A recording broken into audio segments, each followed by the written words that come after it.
নবীজির সাহাবী আওয়াজ করে বলেন না, হযরত বিলাল হাবশী রাদিয়াল্লাহু আনহু, নিজে গোলাম, বাবা গোলাম, দাদা গোলাম, চেহারা এত কালো।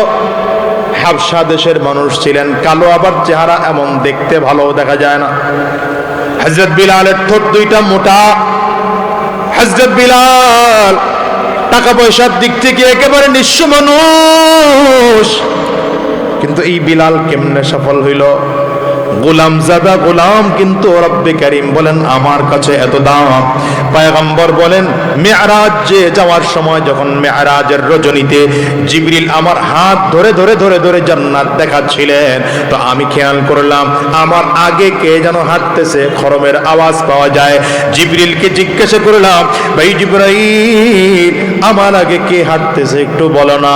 তো জিবরিল বললেন, পয়গম্বর কেউ না, আপনার সাহাবী বিলালের হাঁটার আওয়াজ পাওয়া যায়।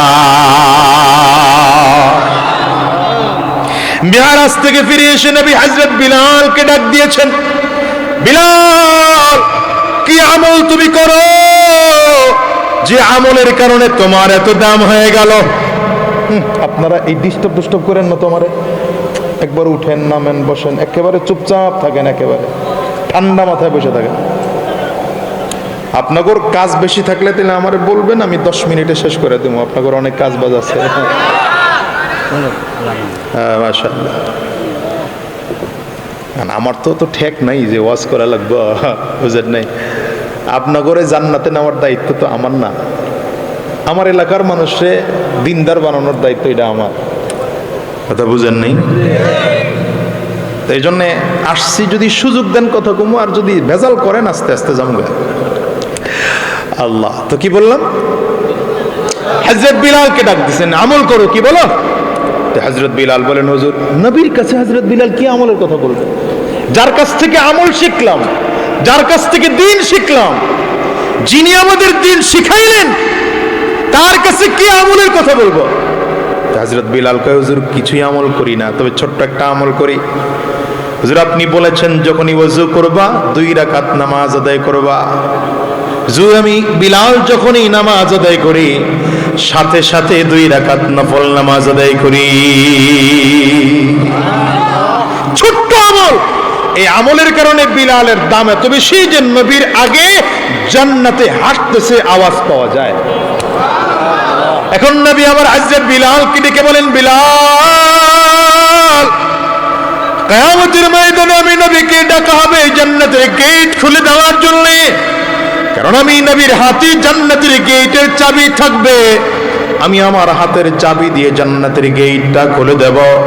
পয়গম্বর বলেন, বিলাল রে, আমি আমার হাতের চাবি দিয়ে যখন জান্নাতের গেট খুলে দেব, আমার আগে কোন নবীরা জান্নাতে ঢোকার পারমিশন পাবে না। সবার আগে আমি নবী মুহাম্মদুর রাসূলুল্লাহ, জোরে বলেন সাল্লাল্লাহু আলাইহি ওয়াসাল্লাম। পয়গম্বর বলেন, আমি নবী সবার আগে জান্নাতের মধ্যে ঢুকব, আমার পরে অন্যান্য নবীরা জান্নাতে ঢোকার পারমিশন পাবে। নবীদের জান্নাতে যাওয়ার সিরিয়াল শেষ হয়ে গেলে আমার সাহাবী, আমার উম্মতরা জান্নাতে যাবে। আমার উম্মতরা জান্নাতে যাওয়ার পরে অন্যান্য নবীর উম্মতরা জান্নাতে যাবে। কিন্তু নবী আমার ডেকে বলেন, বিলাল আমি নবীজি সওয়ারিতে আরোহণ করে জান্নাতের মধ্যে ঢুকবো, সেই সওয়ারির লাগাম ধরে ধরে তুমি বিলাল আমি নবীর আগে জান্নাতে যাইবা। কেমন দাম বিলালের! আপনারা এই মাহফিলে আমারে দাওয়াত দিছেন, আমার ড্রাইভাররে দিছেন, হ্যাঁ, কিন্তু তিনিও আমার সাথে আসছে না, আসে নাই? তিনিও আমার আগে মাহফিলে ঢুকছে, কথা কয়। আমিও যেই প্রটোকল পাইলাম তিনিও সেই প্রটোকল পাইলেন। আমার গাড়িটা যেই সম্মান দিয়ে নিয়েছেন, তার মানে আমাকেও সেই সম্মান দিয়েছেন, ড্রাইভারকেও দিয়েছেন। পয়গম্বর বলেন, বিলাল জান্নাতে যাব যদিও আমি নবী, কিন্তু তুমি আমার সওয়ারির লাগাম ধরে ধরে আমার আগে জান্নাতে যাইবা, তার মানে তুমি মর্যাদার দিক থেকে সব থেকে বেশি হইবা। কেমনে সম্ভব হযরত বিলাল দ্বারা? কারণ হযরত বিলাল যদিও গোলাম, বাবা গোলাম, দাদা গোলাম, কিন্তু দিলটার মধ্যে কোনো গুনাহ নাই, কলবটা একদম সাফ। বলেন কলবটা একদম। এখন আপনারা প্রশ্ন করবেন কলবটারে সাফ কেমনে করব? কলব সাফ করার এক নম্বর মাধ্যম হলো রাসূলুল্লাহ সাল্লাল্লাহু আলাইহি ওয়াসাল্লাম বলেন, লিকুল্লি শাইইন সিকালা ওয়া সিকালাতুল কুলুবি যিকরুল্লাহ। পয়গম্বর বলেন প্রত্যেকটা জিনিস জং ধরে গেলে পরিষ্কার করার একটা যন্ত্র আছে। যেমন আপনি বাসায় গ্রিল লাগাইলেন, ওই লোহার গ্রিলটার মধ্যে জং ধরে গেল, মিস্ত্রি ডাকলেন তো সিরিজ কাগজ দিয়ে ডলা আরম্ভ করেছে, যত ডলা দেয় যত ঘষা দেয় আস্তে আস্তে করে জংগুলো উঠে যায়, পরিষ্কার হয়ে যায়। পয়গম্বর বলেন তোমার গুনাহের কারণে দিলের মধ্যে যে দাগ পড়ে গেল, ময়লা ধরে গেল, জং ধরে গেল, এই জং যদি পরিষ্কার করতে হয় মালিকের নামের জিকির লাগাও, লা ইলাহা ইল্লাল্লাহ, লা ইলাহা ইল্লাল্লাহ, লা ইলাহা ইল্লাল্লাহ। এক নম্বর কাজ এটা, জিকিরের মাধ্যমে কলব সাফ হয়। দ্বিতীয় নম্বর, গুনাহ কম করলে কলব সাফ হয়। তিন নম্বর, ভেতরে যদি তাকওয়া রাখা যায়, আল্লাহর ভয় যদি কলবের মধ্যে ঢুকায় রাখা যায়, তাইলে কলবটা সাফ হয়ে যায়। তিন নম্বর গেল। চার নম্বর, আল্লাহ ওয়ালাদের সুহবতে যদি থাকা যায় কলব সাফ হয়ে যায়। এক নম্বর সবক দিলাম। এটা কয় নম্বর সবক? এক নম্বর সবক। কলব পরিষ্কার করা যাবে কয় মাধ্যমে? জোরে বলে না। এক নম্বর কি বললাম? জিকির। বলেন এক নম্বর জিকিরের আবার অনেক ব্যাখ্যা আছে, এটা বলতে গেলে লম্বা টাইম লাগবে। নবীজি বলেন আফজলুজ জিকরি তিলাওয়াতুল কুরআন, সব থেকে উত্তম জিকির হলো কুরআনুল কারীমের তিলাওয়াত। তবে কুরআনের তিলাওয়াত সব সময় করা যায় না, কারণ গোসল ফরজ হলে কোরআন তিলাওয়াত করা যায় না। ওযু যদি দরকার হয় তাহলে দেখে দেখে কোরআন পড়া যায় না। সুতরাং কোরআন পড়ার একটা টাইম আছে, কথা বলে না। কিন্তু আরেকটা হলো জিকির, যেমন সুবহানাল্লাহ বলা, আলহামদুলিল্লাহ বলা, আল্লাহু আকবার বলা, এটা সব সময় করা যায়। দাঁড়িয়ে আছেন জিকির চালানো যায়, বসে আছেন জিকির চালানো যায়, এই মজলিসে আছেন এখানে বসেও জিকির জবানে চালানো যায় কি যায় না? বলেন। দোকানদার ভাই দোকানদারি করে জিকির চালাতে পারে জবানে, এটা একটা চমৎকার আমল, চমৎকার আমল। এর থেকে দামি আমল হতেই পারে না, কথা কয় না। এটা চমৎকার আমল। দোকানদার ভাই আপনি পাল্লার মধ্যে মাপতেছেন, আর জবানে জিকির চালু রাখেন। আমি তো প্রায় মাহফিলগুলোতে বলি, আমার মা বোনদেরকে পরামর্শ দেই, মাইকের আওয়াজ যদি ঘরে যায় আমার মা বোনদেরকে বলবো, মা বাসায় বসে যারা রান্না করেন তাদেরকে বলবো, এতদিন রান্না করেছেন কোনোদিন জিকির অবস্থায় রান্না করেন নাই, এতদিন রান্না করেছেন কোনোদিন ওযু অবস্থায় রান্না করেন নাই, আগামীকাল থেকে যখন রান্না করতে যাবেন ওযু অবস্থায় রান্না করবেন। আগে ওযু করে পাক আর পবিত্র হইয়া ওযু অবস্থায় রান্না করবেন। প্রশ্ন করতে পারেন, হুজুর আমরা তো নামাজ পড়ার আগে ওযু করি, তাইলে এমনিতে ওযু দরকার কি? মুমিন কখনোই নাপাক থাকতে পারে না, মুমিন 24টা ঘন্টা পাক থাকবে। বলেন চিল্লায় ঠিক কিনা? মা আপনি বাসায় যখন খানা পাকাইতে যাবেন আগে ওযু করে পবিত্র হয়ে নেন, এরপরে আপনি তরকারি কাটতে বসেন, বটি দিয়া তরকারি কাটতেছেন, জবানে জিকির চালু রাখেন। কথা কয় না তো? যে বটি দিয়ে তরকারি কাটতেছেন, জবানে জিকির চালু রাখেন। কড়াইয়ের মধ্যে তরকারি দিয়েছেন, পেঁয়াজ মরিচ ভুনতেছেন, ওই কি বলে এটা নাড়তেছেন চামচ দিয়া, জবানে জিকির চালু রাখেন। ভাতের মার গালতেছেন, জবানে জিকির চালু রাখেন। স্বামীকে খানা সামনে বেড়ে দিচ্ছেন, জবানে জিকির চালু রাখেন। কারণ আমার মালিক 24টা ঘন্টার আমলে জবানে জিকির শিখিয়েছে। ঘুমাইতে যাইবা সেখানেও আল্লাহ পাকের নাম আছে, ঘুম থেকে জাগবা আল্লাহ পাকের নাম আছে, মসজিদ ঢুকবা আল্লাহ পাকের নাম আছে, মসজিদ থেকে বের হইবা আল্লাহ পাকের নাম আছে, জুতা পরবা আল্লাহ পাকের নাম আছে, জামা পরবা আল্লাহ পাকের নাম আছে, আমিয়া ইস্তেঞ্জায় যাইবা আল্লাহ পাকের নাম আছে, ইস্তেঞ্জা থেকে বের হইবা আল্লাহর নাম আছে। আছে না নাই? আপনারা ঘুমের দোয়া পারেননি? কি ঘুমের দোয়া? শুরুতেই আছে আল্লাহুম্মা আগে আল্লাহর নাম নিয়ে নিছি না, বলেন না। এরপরে বলতেছি বিস্মিকা আমুতু, তোমার নামে ঘুমাইলাম না মরলাম না, এই অর্থ জানেন না আপনারা, এই অর্থ তো আরেক ওয়াজে গেলাম এখন। আল্লাহর কাছে বলতেছি আল্লাহুম্মা বিস্মিকা আমুতু, মাউতুন শব্দের অর্থ হলো মৃত্যুবরণ করা। আল্লাহকে বললাম আল্লাহ তোমার নামে মরলাম, কি করলাম, অথচ মরতে যাচ্ছে না ঘুমাইতে যাচ্ছে। আবার বলতেছি ও আহিয়া, তোমার নামে যেন জীবিত হতে পারি, তুমি জীবিত কইরো। বলছি না আল্লাহ ঘুমাইতে যাইতেছি তুমি জাগ্রত করো, বলতেছি আল্লাহ মরতেছি তুমি জীবিত করো। কেন বললাম? রাসূল বলেন কারণ হলো ঘুমের মানুষ আধা মরা। কারণ মানুষ অনেক এমন রেকর্ড আছে, মানুষ ঘুমাইতে যায় আর জীবনে কোনোদিন চোখ দুইটা খুলে না। ঘুমের মধ্যে মারা গেছে এমন রেকর্ড নাই? বলেন না, বলেন না, এমন রেকর্ড নাই। তো আল্লাহকে বলে গেলাম আল্লাহ আমি ঘুমাইতে গেলাম, জাগ্রত হলে তোমার দয়ায় উঠব, ঘুমাইলাম তাও তোমার দয়ায় ঘুমাইলাম। যদিও আমি ঘুমাই কিন্তু রব্বে কারীম আমার নাকের মাধ্যমে অক্সিজেন শ্বাস প্রশ্বাস চালু রাখতেছেন। এটা তোমার আমার কর্তৃত্ব নয়, এটা কার দয়া? আঙ্গুল উঁচা করে জোরে বলো। আবার ঘুম থেকে উঠলাম, তো এখন আবার কি বলতেছি? দেখছেন দোয়া পারে না। আলহামদুলিল্লাহিল্লাযী, আগে আলহামদুলিল্লাহ বললাম, এখানেও আল্লাহ পাকের নাম আছে। খানা সামনে আসছে, এখানেও আল্লাহ পাকের নাম আছে। খানা সামনে আসছে তো দোয়া কি?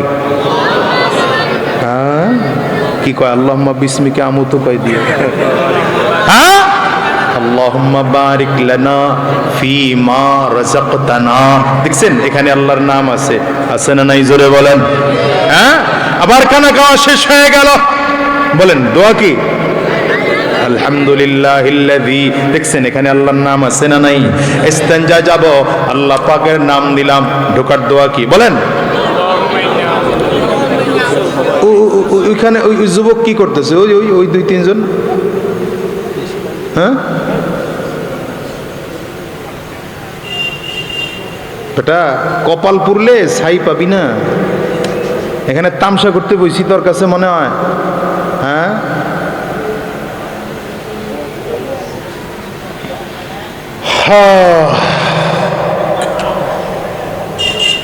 কপালওয়ালা মানুষের অভাব। নবী দোয়া করছেন 2 ওমরের জন্যে, কবুল হইছে একজনের জন্যে। কথা কন না কেন? 2 ওমর কে কে? হ্যাঁ বলেন বলেন বলেন। এই যে দেখছেন মুরব্বী পারে, আপনারা পারেন না। 2 ওমরের জন্য নবী দোয়া করছেন। এই আহাম্মক গুলো এখনো কথা কয়, কত বড় কপাল পরা, গর্ধব কতগুলো বসছে।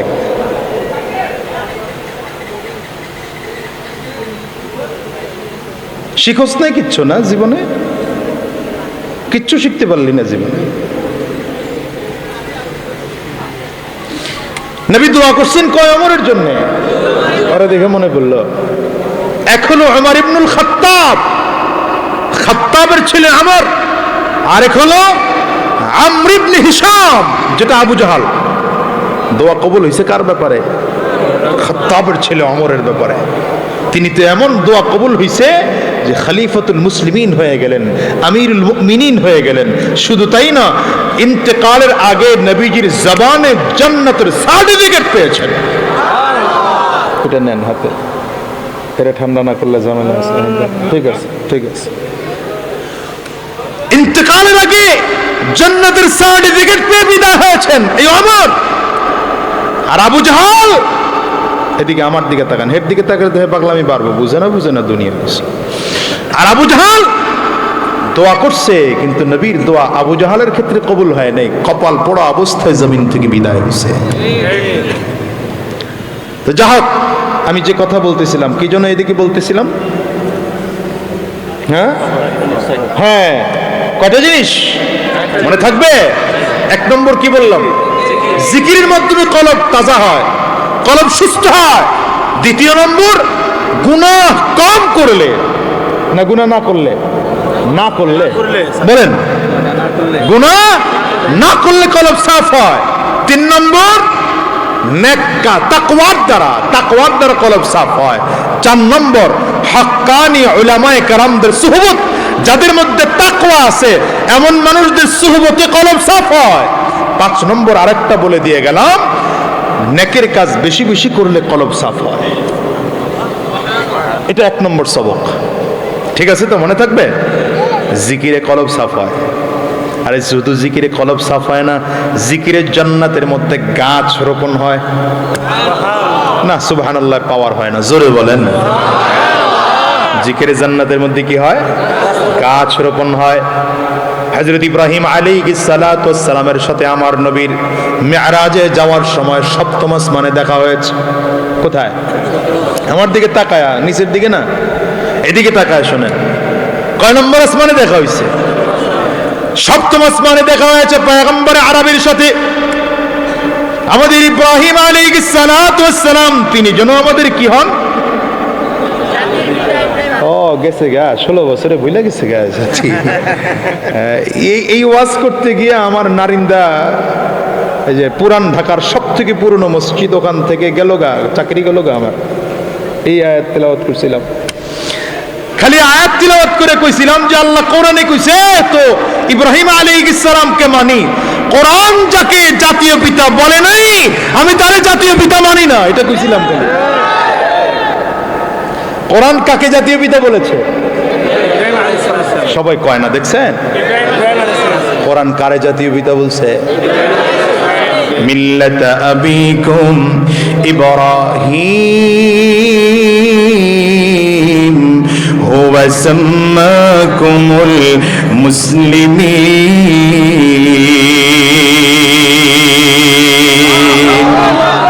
আল্লাহ তাআলা নিজেই জানায় দেন, দুনিয়ার মানুষ শোনো, তোমাদের মুসলমানদের জাতীয় পিতা কে জানোনি? তিনি পয়গম্বর ইব্রাহিম। আল্লাহু আকবার, জোরে বলেন।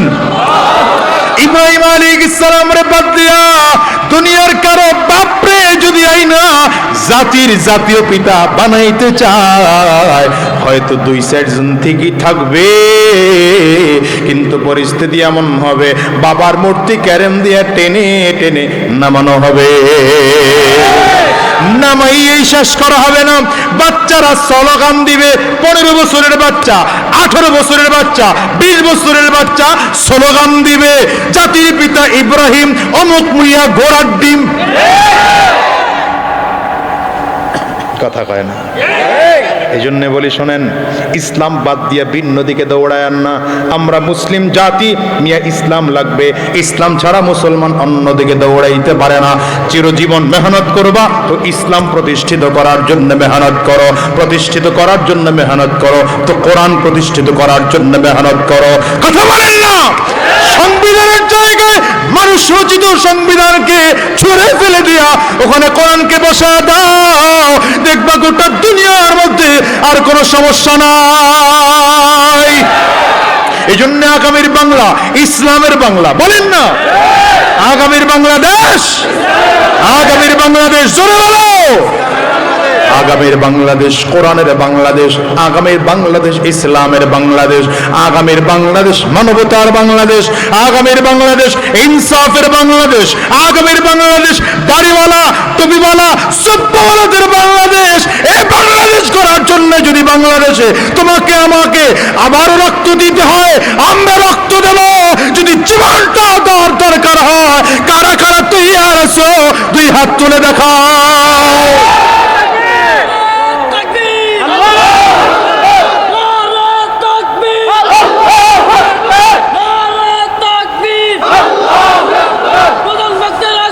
হ্যাঁ, স্লোগানটা ভালো হয়েছে কিন্তু পছন্দ হয় নাই আমার। আমি একটা স্লোগান দেই, আপনারা পারবেন ইনশাআল্লাহ? পাওয়ার ভালো করতেই বললাম না, আপনারা পারবেন? স্লোগান হবে তোমার নেতা আমার নেতা। হ্যাঁ, এটা হইলো স্লোগান। মিয়া নেতা বানাইছেন এমন এক প্রক্রিয়া, নেতাও নামাজ পড়ে না, কর্মীও নামাজ পড়ে না। নেতাও রোজা রাখে না, কর্মীও রোজা রাখে না। নেতাও সুদখোর, কর্মীও সুদখোর। নেতাও ঘুষখোর, কর্মীও ঘুষখোর। নেতা হারামখোর, কর্মীও হারামখোর। আছে নাই? জোরে বলো। জন্য দুনিয়ার নেতা টেতা বাদ দিয়া নেতা বানাইবা তোমার নবীকে নেতা বানাও। কারে কারে কারে? তোমার নেতা আমার নেতা, সবাই বলে না তোমার নেতা আমার নেতা, আমরা সবাই রাসূল সেনা। পারবেন স্লোগান দিতে পারবেন? স্লোগান কিন্তু এখনো দেই নাই, শিখাইলাম মাত্র। কাশি দেন, গলা ক্লিয়ার করেন, ভালো করে কাশি দেন মিয়া। হ্যাঁ মাশাআল্লাহ, এবার টান টান করে দুই হাত উঁচা করেন, ভালো করে উঁচা করেন। ডানে আর বামে তাকায় দেখেন হাত কে তুলে নাই, এর হাতটা ধরে তুলে দেন। মাশাআল্লাহ, হাতগুলো মুঠ করেন, ঝাঁকি দেন, শরীরের মধ্যে একটা স্পিড আসুক, দেন ঝাঁকি। মাশাআল্লাহ, এবার কণ্ঠের যতটুকু আওয়াজ আছে পুরোটা আওয়াজ ছেড়ে দিয়ে একটা তাকবীর হবে মুসলমান। রেডি? জোরে বলো রেডি, আরো জোরে রেডি। নারে তাকবীর, নারে তাকবীর, আরো জোরে নারে তাকবীর। তোমার নেতা আমার নেতা, তোমার নেতা আমার নেতা, আমরা সবাই রাসূল সেনা, আমরা সবাই রাসূল সেনা। নারে তাকবীর, কোরআন সুন্নাহর আলো, কোরআন সুন্নাহ যেখানে, আলেম উলামা যেখানে, পীর বুজুর্গ যেখানে, ঠিক আছে তো? এমন স্লোগান দেন, ময়দানে নামেন, দেখবেন কোন বেঈমান সামনে দাঁড়ানোর সাহস পাবে না। ঠিক কিনা বলেন? কষ্ট হয় বুঝি আপনাদের? তো পয়গম্বর ইব্রাহিম আলাইহিস সালামের সাথে আমার নবীর সাক্ষাৎ কোথায়? সত্য। পয়গম্বর ওখানে গিয়ে তাকায় তাকায় দেখেন ছোট ছোট বাচ্চাগুলো ময়দানে খেলাধুলা করতেছে। ময়দানে খেলাধুলার ফাঁকে ফাঁকে এসে পয়গম্বর ইব্রাহিম আলাইহিস সালামের সামনে দাঁড়ায়। তো তিনি স্নেহ ভরে বাচ্চাদেরকে আদর দিয়ে দেন, কারো গালে চুমা দিয়ে দেন, কারো কপালে চুমা দিয়ে দেন, কাউকে একটু বুকের সাথে চাপ দিয়ে লাগায় ধরে রাখেন। আবার বাচ্চাগুলো চলে যায়, আবার কিছুক্ষণ পরে দৌড়ে আসে। পয়গম্বর জিবরিল আলাইহিস সালামকে জিজ্ঞাসা করলেন, জিবরাইল রে, এই মানুষগুলো কারা আর এরা কেনই বা পয়গম্বর ইব্রাহিম আলাইহিস সালামের কাছে আসে? তবে জিবরিল আমিন উত্তর দেন, এরা হলো ওই বাচ্চারা যারা ছোটবেলায় বাবাকে জমিনে রেখে জমিন থেকে বিদায় হয়েছে। মা জমিনে ছিল কিন্তু এই বাচ্চাগুলো জমিন থেকে বিদায়, এরা মায়ের আদর পায় নাই, বাবার আদর পায় নাই, এই জন্য এরা আজকে জান্নাতে আল্লাহ তাআলা এদের জন্য পদ্ধতি করে দিলেন। এরা এখানে দৌড়াবে, ফাঁকে ফাঁকে এসে এসে জাতীয় পিতার কাছ থেকে আদর নিয়ে যাবে। নবীজি গিয়া দাঁড়াইলেন, সালাম দিলেন। সালামের জবাব দিয়া পয়গম্বর ইব্রাহিম আলাইহিস সালাতু ওয়াস সালাম ডেকে বললেন, আমার ছেলে, আপনি তো শেষ জামানার পয়গম্বর, তবে আপনার উম্মতের সাথে আমার আর দেখা হবে না। আপনি আমার পক্ষ থেকে কিছু কথা বলে দেই, উম্মতকে জানায় দিবে। জাতির পিতা ইব্রাহিম আলাইহিস সালাম আমার নবীর কাছে তার উম্মতকে জানায় দেওয়ার জন্য কথা পাঠাই দিয়েছেন। শুনবেন এই কথা এটা বলতে চাইছিলাম যে জান্নাতে যে গাছ লাগানো হবে এটার কারণটাই। এক নম্বর, আকরি উম্মতকে মিন্নিস সালাম, পয়গম্বর আমার পক্ষ থেকে আপনার উম্মতকে সালাম জানায় দিবেন। জাতির পিতা আমাদের কাছে কি পাঠাইছে? সালাম। দ্বিতীয় নম্বর, ওয়া আখবিরহুম আন্নাল জান্নাতা তাইয়িবাতুত তুরবাতি, জানায় দিবেন যে জান্নাতের জন্য আপনার উম্মতরা পাগল। এই জান্নাতের মাটিটা সুগন্ধিযুক্ত মাটি, কারণ জান্নাতের মাটি দুনিয়ার কোন মাটি নয়, এটা মিশকু আম্বরের চেয়েও ঘেরা। তিন নম্বর, ওয়া আযবাতুল মা, জান্নাতের পানি যা হবে সব মিষ্টি পানি, নোনা কোনো পানি জান্নাতের মধ্যে থাকবে না, টকযুক্ত পানি জান্নাতে থাকবে না। যত পানি জান্নাতে থাকবে সব মিষ্টি পানি থাকবে, যে পানি পান করলেই এমন চমৎকার লাগবে, পানি যখন মুখের মধ্যে দিবে একসাথে 70 ধরনের মজা পাওয়া যাবে। শুধু তাই নয়, এই জান্নাতের পানি একবার যে বান্দা পান করবে